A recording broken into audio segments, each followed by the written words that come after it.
اچھائی ایک قرض ہے۔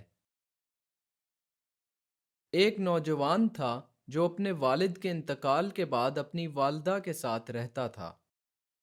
اس کی والدہ نے اصرار کیا کہ وہ اپنی پڑھائی جاری رکھے اور اسے یقین دلایا کہ وہ اس کے والد کی موت کے بعد مالی حالات کا خیال رکھے گی۔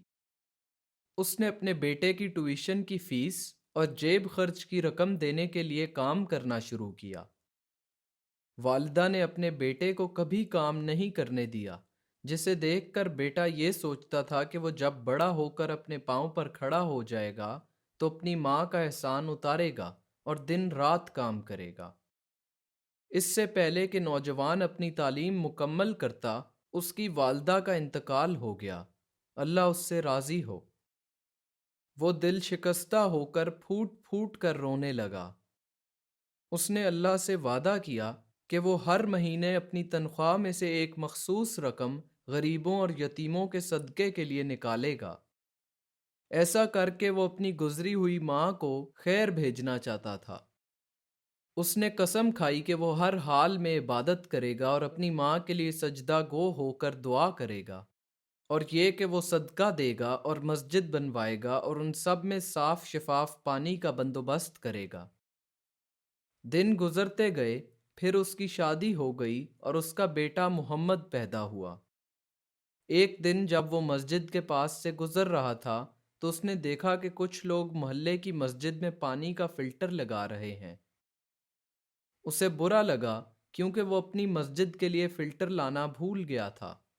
اس نے کہا، میں نے ہر جگہ تمام مساجد کے لیے فلٹر شدہ پانی کا بندوبست کیا، لیکن اپنی ہی مسجد کے لیے فلٹر لانا بھول گیا۔ وہ اپنے خیالوں میں گم تھا کہ مسجد کے امام نے اسے بلایا اور کہا، ابو محمد، پانی کے فلٹر کی مشین فراہم کرنے کے لیے اللہ آپ کو سلامت رکھے اور آپ کو دنیا کی ساری بھلائیاں عطا فرمائے۔ وہ شخص شیخ کو دیکھ کے بہت حیران ہوا اور بولا، لیکن یہ تو میری طرف سے نہیں تھا۔ پھر شیخ نے اس سے کہا، دراصل یہ آپ کی ہی طرف سے ہے۔ آپ کا بیٹا آج اسے ہمارے پاس لایا تھا اور اس نے کہا تھا کہ یہ آپ کی طرف سے ہے۔ اس وقت اس کے بیٹے نے اس کے ہاتھ چومے اور کہا، ابو یہ میری طرف سے ہے، لیکن اس سے ملنے والا اجر آپ کے نام پر ہے۔ میں امید کرتا ہوں کہ اللہ اس کو میری طرف سے قبول کرے۔ یہ سن کر باپ کی آنکھیں بھر آئیں اور وہ کہنے لگا، تمہارے پاس اس کے لیے بغیر کسی نوکری یا روزگار کے پیسے کہاں سے آئے؟ اس پر بیٹے نے اسے بتایا کہ میں نے 5 سال پہلے اس کے لیے بچت کرنا شروع کر دی تھی تاکہ آج اسے خرید سکوں اور آپ کی طرف کچھ نیکی اور بھلائی بھیج سکوں، جیسا کہ آپ نے میری دادی کے ساتھ کیا۔ اللہ ان سے راضی ہو۔ میں کافی عرصے سے آپ کو ایسا کرتے دیکھ رہا ہوں۔ اللہ کے کمالات کا کوئی جواب نہیں۔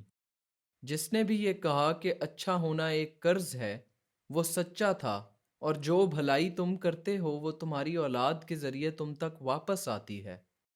برے اعمال بھی ایک دن تمہیں لوٹائے جائیں گے۔ اللہ میرے والد، میری والدہ اور تمام مسلمانوں پر رحم فرمائے۔